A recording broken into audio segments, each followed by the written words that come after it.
En Romanos 12:2 recordáis que el apóstol Pablo, después de decir cómo hay que ofrecer nuestros cuerpos, es decir, toda nuestra persona que se manifieste al exterior como sacrificio vivo, santo, agradable a Dios, etcétera, que es nuestro culto racional o nuestro servicio de culto espiritual, de muchas maneras se puede, ese lógico que sale después en Primera de Pedro 2:23, como leche espiritual, ¿eh? Y la palabra es la misma, leche lógica.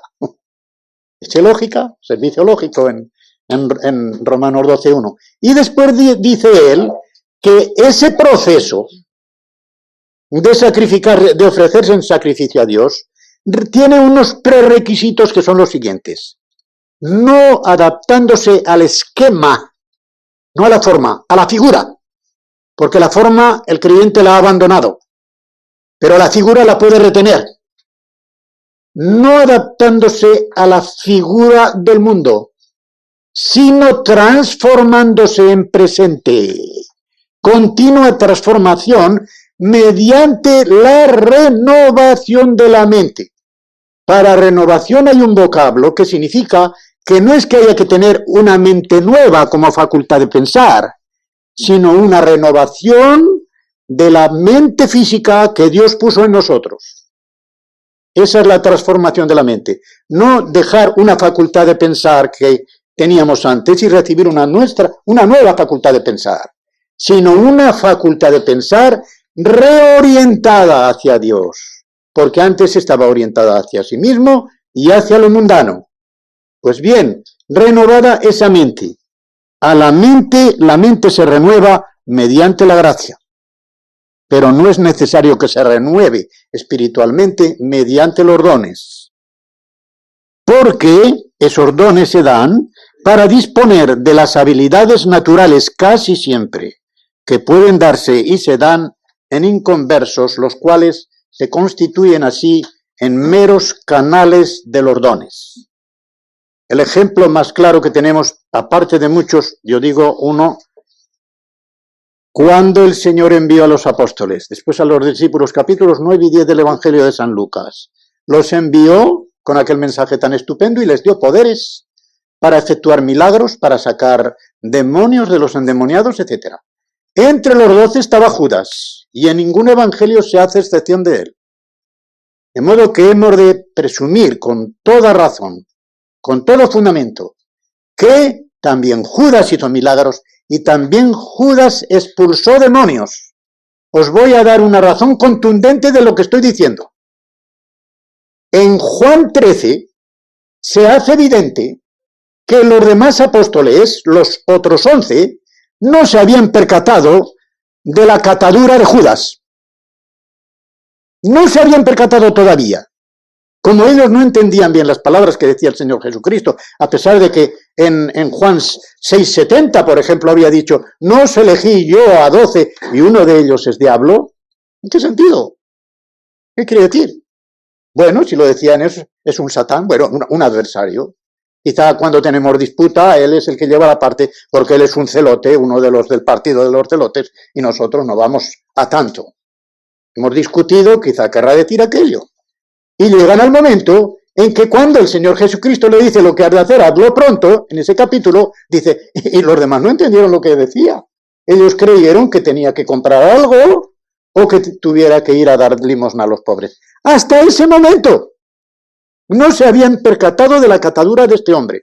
De modo que eso significa que cuando ellos marcharon por orden del Señor Jesucristo a predicar el mensaje y a hacer milagros y a echar endemoniados y a echar demonios, Judas hizo lo mismo. Predicó tarará, el mismo mensaje que los otros decían, copiándolo o no copiándolo, al fin y al cabo decían las palabras que el Señor Jesucristo les había dicho que dijeran, y esas se pueden repetir sin cambio de corazón. Echaba demonios y tal. Pero Mateo 7, ¿qué dice antes de aquella parábola del Señor Jesucristo, de la casa que se edifica sobre arena y la que se edifica sobre roca, y que tantos comentaristas y predicadores interpretan de recibir o no recibir a Cristo de la fe? No hay tal. Allí no se trata de la salvación por fe, se trata de la obediencia a la voluntad del Señor, de la obediencia a la voluntad del Señor. Y dice él, No todo el que me dice Señor, Señor, entrará en el reino de los cielos, sino el que hace la voluntad de mi Padre que está en los cielos. Se trata de obediencia. Y la parábola de las casas igual. Muchos me dirán en aquel día, Señor, Señor, no profetizamos en tu nombre, y en tu nombre echamos fuera demonios, y en tu nombre hicimos muchos milagros. Ven en la repetición 3 veces en tu nombre, ¿verdad? Y entonces les diré claramente, esto dice el original, y entonces les diré claramente, nunca os conocí, con ese conocimiento de amigos, de esposo y esposa, tal, nunca os conocí intelectualmente, pero de corazón no erais de los míos, no tuvimos esa comunión. Nunca os conocí, apartaos de mí, hacedores de iniquidad. Qué terrible tiene que ser eso, ¿verdad? Que una persona que haya estado predicando desde un púlpito, que haya dirigiendo incluso la iglesia, como vemos en 1 de Juan 2:19, de aquellos que sin duda eran maestros falsos, habían saltado por la ventana y estaban enseñando herejías, concretamente la herejía gnóstica, insinuándose de tal forma que aquella gente no se daba cuenta. Pero Juan dice, salieron de los nuestros porque no eran, salieron de nosotros porque no eran de los nuestros. Porque no eran de los nuestros. Y así se manifestó que no eran de los nuestros, porque si hubieran sido de los nuestros, hubieran permanecido con nosotros. Pero salieron para que se manifestase que no todos son de los nuestros. Pues bien, es terrible, pero esto se puede dar. Y naturalmente, en la iglesia, todos los miembros y sobre todo los líderes tienen que estar con ojo, ¿eh? Porque una persona de estas puede subir al púlpito. Y la iglesia y los líderes van a tener una responsabilidad tremenda de haber llevado a aquella persona inconversa, no regenerada, quizá con facultades de oratoria natural. Dice, qué bien habla este. Oye, y parece que sabe bastante del Evangelio, ¿eh? Pues mira qué bien si este subiera al púlpito y nos diera un estudio o nos diera una predicación el domingo por la mañana. Esto es terrible. Porque además estos hombres son los que tienen la sutileza suficiente para insinuarse y no decir barbaridades al principio, sino ir poco a poco, tanteando la situación y ver qué cara ponen. Ah, pues parece que se están bastante calladitos. Pues les va bien, adelante. Adelante. Y esto había pasado ahí. Miren lo que se dice de Diótrefes en la 3 de Juan. Aquel hombre, es que estaba convertido aquel hombre, yo no lo creo. Yo no lo creo. Y era el primero en la iglesia, o por lo menos el que amaba el primer puesto. Qué terrible es cuando se pone el afecto en un puesto. Era el primero, el que aquí ordena y manda.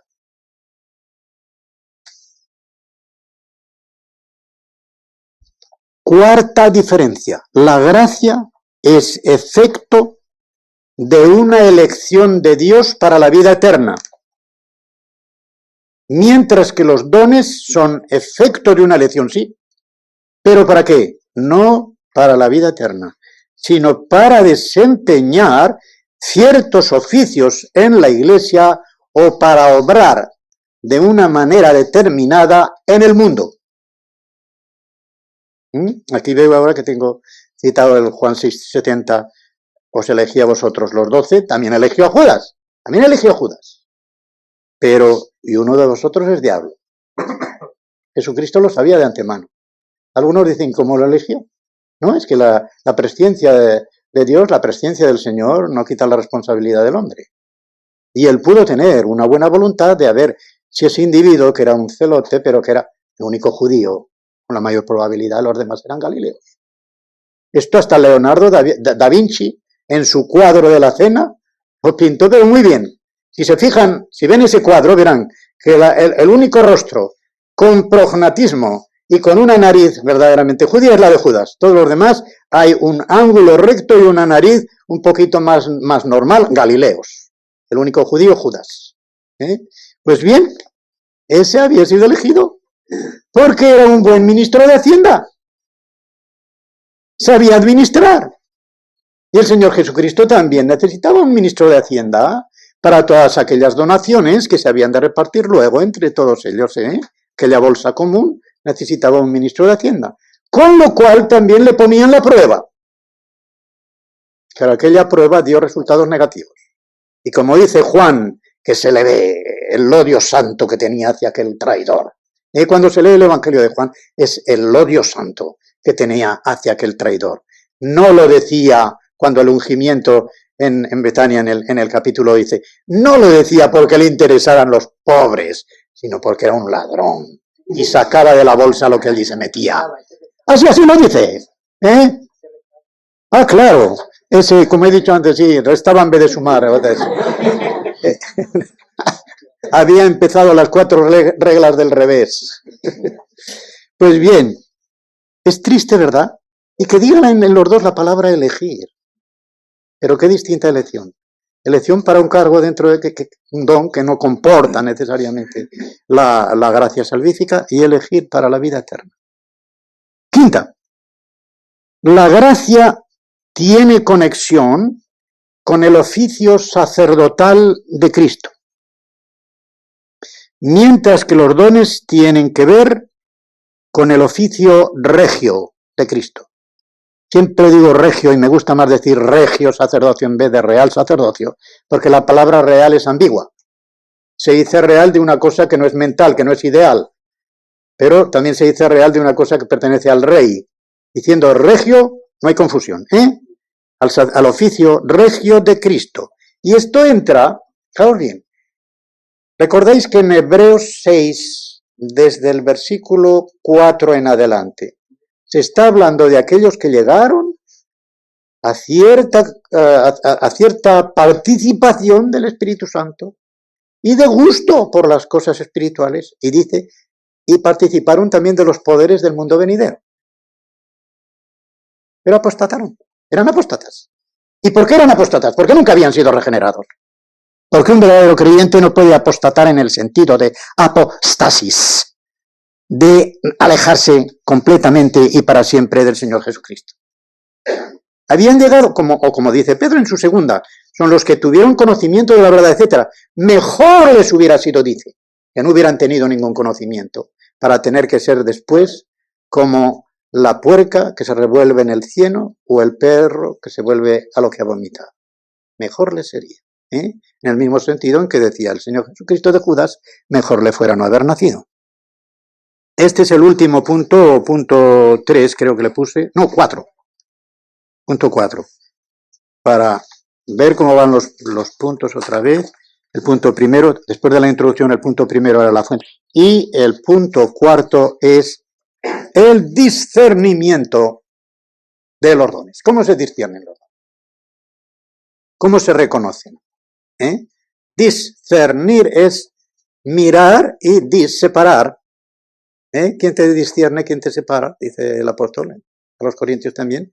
O sea, ¿quién ve lo que eres tú y lo que es otro y te separa de él?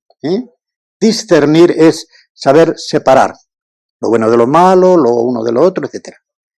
Para que funcione bien el ejercicio de los dones en la Iglesia, es totalmente necesario saber hallarlos y saber discernirlos y saber utilizarlos. ¿Cómo se lleva a cabo este discernimiento? Primero, este discernimiento se lleva, yo creo que en primer lugar, por los líderes de la congregación, que por eso se les llama supervisores, malamente traducido incluso en nuestra Biblia por obispos. Malísima idea de haber tomado la palabra griega y haberla literalizado, episcopos, obispo.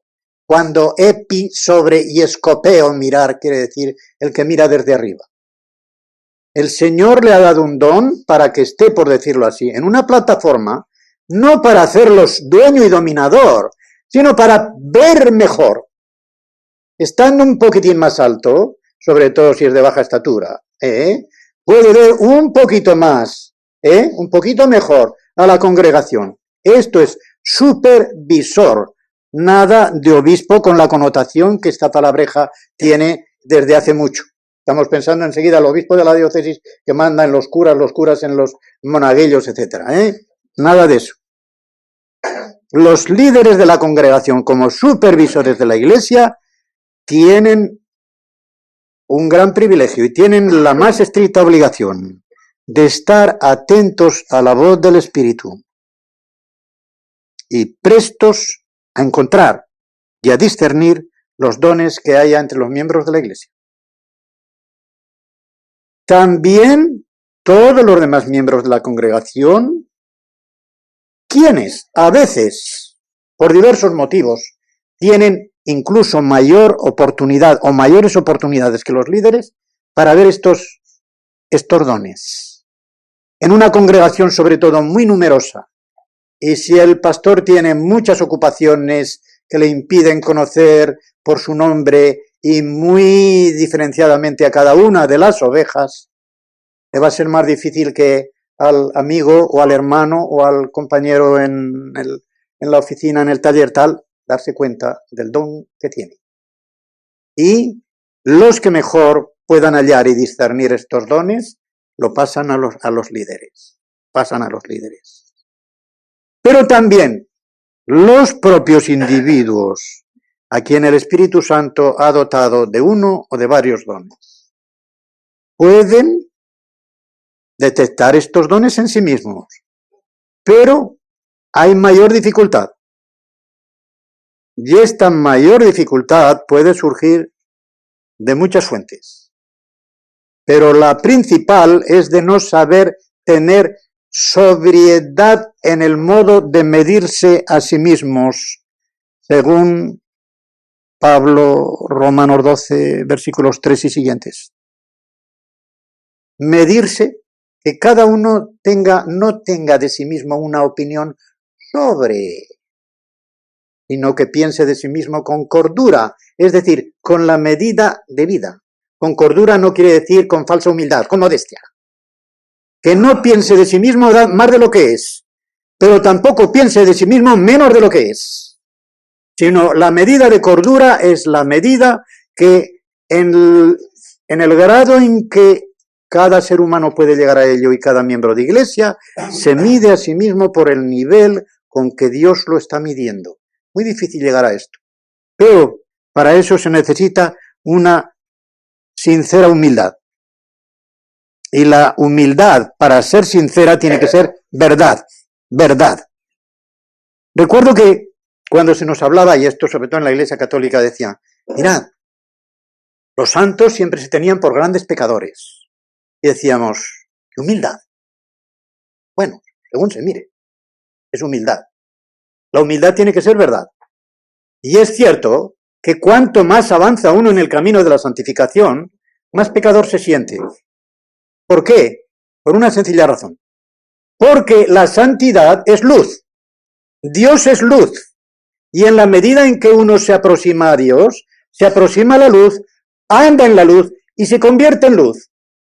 Y la ilustración que yo ya ponía incluso cuando era profesor en la Iglesia Católica.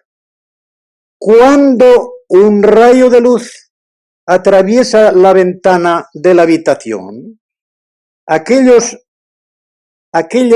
motas de polvo que flotaban en el aire y antes no se veían, el rayo de luz las hace ver. De la misma manera, en la medida en que uno se aproxima a la luz que es Dios, en la medida que uno se aproxima a lo más santo, en la cercanía mayor que se pueda conseguir aquí de Dios, y claro, será infinitamente mayor o inmensamente mayor en el cielo, en esa misma medida ve su propia indignidad. ¿Recordáis que Isaías en el capítulo 5 de la profecía 6 veces dice, ¡ay de los que! ¡Ay de los que! Pero en el versículo 6, si no me engaño es en el 6 del capítulo 6, ya no dice, ¡ay de los que! ¡Ay de mí! Ya no pone el dedo en otros, lo pone en sí mismo. ¿Por qué? Porque ha visto la gloria de Dios. Cuando ha visto la gloria majestuosa de Dios, llenando con sus faldas de gloria el templo, es decir, el resplandor que se desprende de la gloria de Dios llegaba a llenar el templo en la visión que Isaías tuvo, fue entonces cuando pudo decir, ¡ay de mí! Estoy perdido. Estoy perdido. Recuerdo que haber leído un hermano que decía, nunca se puede decir de corazón y con sinceridad, aleluya y amén, si antes no se ha dicho, ¡ay de mí que estoy perdido!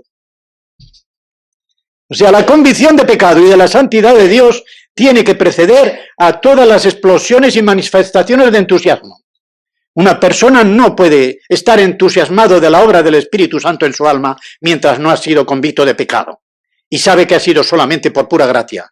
Y que sí, que tenga una explosión de alabanza y de gratitud al Señor, pero sin ninguna juerga, que la cosa no es de juerga. De modo que sincera humildad para hacer una correcta automedición. Y yo comparo ese lugar de Romanos 12:3 con 2 de Corintios 10:12, donde el apóstol precisamente se está quejando de los que le impugnaban. Dice, lo que hago, más lo que hago, dice en el versículo, perdón, es el 10:12, sí. Porque no nos atrevemos a contarnos ni a compararnos con algunos, con otros, que se alaban a sí mismos. No quiero hacer comparaciones, dice Pablo, no quiero hacer comparaciones, porque ellos, midiéndose a sí mismos por sí mismos y comparándose consigo mismos, no son sensatos. No quiere decir que al compararse a sí mismo consigo mismo no sea sensato, sino que estos individuos se medían insensatamente, porque se medían sin cordura. Al medirse sin cordura consigo mismo, se medían y creían que alcanzaban una altura superior a la que tenían en realidad, porque no se medían con cordura, según dice Pablo en Romanos 12:3. De modo que eso que es muy difícil. ¿Por qué? Porque la carne tiende, y repito en otra forma lo que ya he dicho varias veces, la carne, en el sentido de el hombre carnal, el hombre viejo, que todavía está en nosotros, el hombre viejo tiende a sobrevalorar lo que uno hace y a infravalorar lo que uno puede. Y otra cosa que se necesita para saber discernirse a sí mismo en cuanto a los dones, una total entrega al Señor. Una persona que se ha entregado completamente al Señor y que puede decir, toda mi vida está consagrada. Soy consciente de que toda mi vida podré tener mis altibajos, tendré mis caídas, pero toda mi vida está consagrada al Señor. Voy a decir una frase que también la oí hace más de 50 años seguramente, pero muy buena. Decía, los santos no son los que nunca han caído, sino los que siempre se han levantado. Creo que es muy bonita para expresar lo que es un creyente que marcha en el proceso de la santificación y que cuando cae o comete un pecado puede decir, Dios, ya estamos hacia atrás. No, hermano, no te desanimes. Lo más probable, y con experiencia propia y ajena, puedo decir que esos tropezones están permitidos y a veces hasta queridos directamente por Dios para que subamos un poquito más. Cuando en un creyente la carnalidad, y él se cree que va bien, le va haciendo deslizarse como por un plano inclinado, y va descendiendo espiritualmente, la rutina va haciendo mella en él, y va descendiendo espiritualmente, Dios le pone delante un tropezón para que cuando caiga se dé cuenta qué ha pasado aquí, y se levante con mucha más energía que la que tenía cuando estaba deslizándose. De modo que cuando hay una total entrega al Señor, aunque haya estos tropezones, siempre habrá cierta garantía de que ese mismo miembro se está valorando debidamente, está valorando sus posibilidades, está valorando el don que le ha dado y él mismo se encargará de decir, si no, yo quiero tal cosa. Aquí estoy, Señor, y aquí estoy, hermanos y hermanas, y aquí estoy, diáconos, aquí estoy, ancianos, para lo que vosotros penséis delante del Señor, que yo puedo hacer en la congregación, aparte de ser un miembro, que como todos los demás, estoy en la adoración, estoy en la oración, estoy en el culto, tal. Desde ese momento puede haber cierta garantía. Siempre hay un poco de carnalidad y por lo tanto será lo más difícil es que nosotros podamos discernir nosotros mismos los dones que tenemos. Y esto significa que hay un doble peligro en la autoestimación con respecto a los dones. Un peligro es una falsa humildad, que se llama ni más ni menos pereza o cobardía. Pero también puede ser, por el otro extremo, una audacia temeraria y ambiciosa, dicho en términos, aunque sean un poco duros, el afán de mangonear en la casa de Dios. Creo que tiene aquí en Andalucía el mismo sentido que tiene en Aragón mangonear, ¿verdad? Viene de mano, por lo tanto, poner las manos y las narices en todo. Si no estoy allí, la cosa va a marchar mal. De modo que, cuidado, dejarme meterme aquí, en todo, en todas las actividades. Tener afán de mangonear, lo cual, y esto es una advertencia muy grave, puede tener éxito, entre comillas, cuando el individuo en cuestión es respaldado por una camarilla dentro de la propia congregación.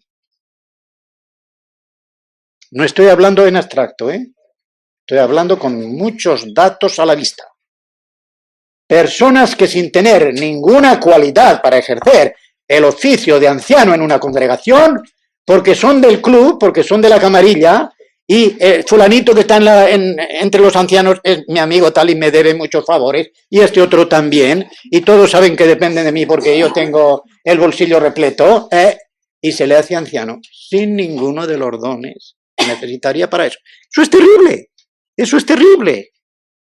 Y sé que está pasando en algunas congregaciones, sé que está pasando. Votar, por decirlo así, a los que son del partido, a los de la camarilla para cierto puesto.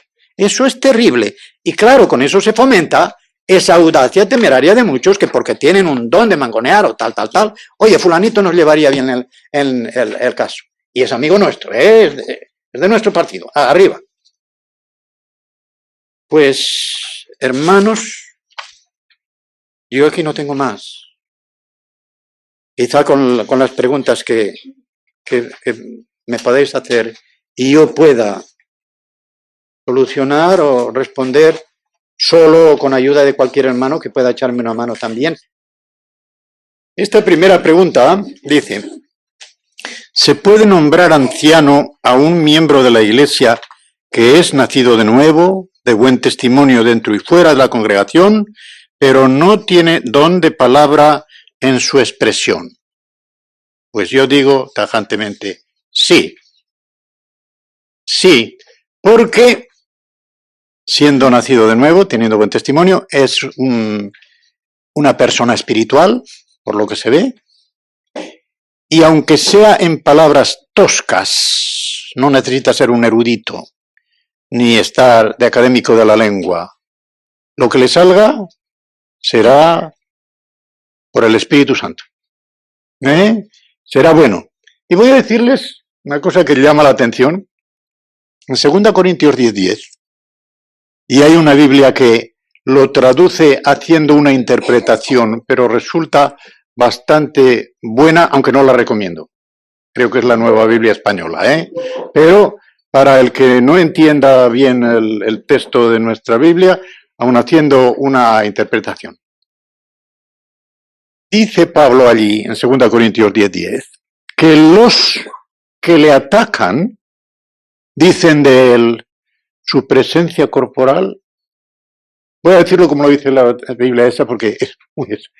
Dice su facha muy mala y como orador una nulidad. Así. Y él no dice pues mienten. Él parece dar a entender que no era precisamente una belleza masculina, en el sentido que se habla de bellezas masculinas, que el refrán dice que el hombre y el oso cuanto más feo más hermoso. Pero su facha parece ser que era bastante mala. Y por eso creían que Bernabé era Júpiter porque era guapo, ¿verdad? Y el otro el intérprete de los dioses, porque ya no era tan guapo. Pero en lo de orador, parece ser que él, con el temperamento que tenía y tal, iba de una parte a otra y ellos decían, este no es como Apolos.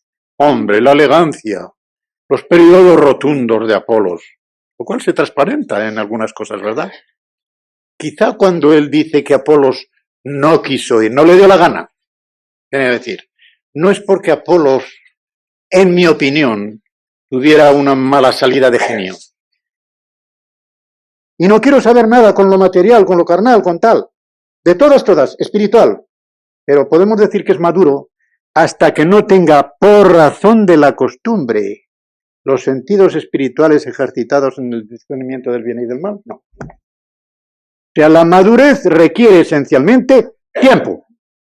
La espiritualidad requiere esencialmente dedicación. Creo que me explico para que se vean las dos cosas. Por eso él dice antes, el autor de Hebreos, en el versículo 12, debiendo ser ya maestros por el tiempo que lleváis. Inmaduros, de modo que, aunque sí, decimos, eran carnales, coincide lo de inmaduros con carnales, pero lo de maduro con espiritual no siempre coincide, porque el uno es en razón de dedicación y el otro es en razón de tiempo. Creo que... ¿Una pregunta? Yo como el del dentista. ¡Ah! Gracias, hermano. ¿Había una pregunta por ahí? No, espera. Que ahí yo voy. Ahí yo voy.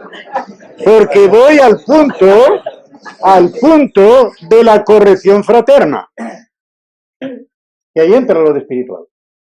Vosotros los espirituales, Gálatas 6:1. Cuando veáis a un hermano tal, aconsejale esto, pero cuidado, considerándoos a vosotros mismos, no sea que seáis tentados. De dos maneras tentados. Soy más santo que tú, primera tentación. Segundo, oye, pues me convences. Y caes en el mismo pecado que él. Para mí son dos tentaciones en las que se puede caer. Pero la corrección fraterna, por experiencia propia y ajena, es el ministerio más difícil de cumplir en la Iglesia, guardando el orden que el Señor Jesucristo da en Mateo 18. Primero aparte. Eso de decir públicamente, ni aun delante de los ancianos, lo que otro miembro hace o está haciendo, incorrecto. Primero al hermano aparte. Mira, hermano, te estás conduciendo así. Come a la palabra de Dios, esto está haciendo daño a la Iglesia, es un contratestimonio, todo eso. Y no 2 o 3 testigos. Después dilo a la Iglesia en congregación y dice, y si no lo oye a la Iglesia, como gentil y publicano, como pecador, se le pone fuera de comunión si es una cosa grave. Pero la corrección fraterna, como digo, es una cosa difícil. Y yo creo que es tan difícil que hasta los comentaristas la han visto tan difícil que la desdibujan en un texto que para mí está claro. El lavamiento de los pies por parte del Señor Jesucristo. Siempre se habla de que fue un gesto de sumisión, de humildad y tal. Veamos el contexto bien. ¿Qué dice allí el Señor Jesucristo? El que está lavado, el que ha tomado un baño, está limpio. Menos los pies. Porque los pies, por mucho que se hubiera bañado un judío, en el momento en que salía a los caminos y no estaban asfaltados, del polvo de los caminos, no se le manchaba el cuerpo, pero sí los pies. Los pies es los que había que lavar. ¿Qué significan allí? Para mí clarísimo. Lo que se nos pega en nuestra conducta cotidiana por los caminos de la vida. Y esos son los defectos que cada creyente tiene y que es tan difícil lavar. Porque le vas a un hermano y le dices, te voy a lavar los pies. Hermano, a mí me lo han lavado que los tengo. Sí, claro. Me parece que los tengo bastante limpios. ¿Es que te huelen o qué? ¿Huelen a queso o qué? Y ya la tienes armada. Es muy difícil porque se necesita de parte del que corrige mucha humildad y mucha mansedumbre, que no es lo mismo, mucha humildad y mucha mansedumbre. Y por parte del que lo recibe, otra vez, muchísima humildad y muchísimo deseo de ser corregido y de avanzar por la senda del Señor. ¿Tan difícil esto? Yo sí lo entiendo, hermano. Si hay alguno, bueno, podéis disentir de mí, pero yo creo que ahí va derechito el Señor a hablar de corregir al hermano. El verbo nipto de limpiar los pies, que es donde se te pega las cosas. Pues me alegro de que haya alguien que esté conforme conmigo. Bueno, el que no diga no es que está conforme, Vamos a hacer una votación rápida sin levantar la mano.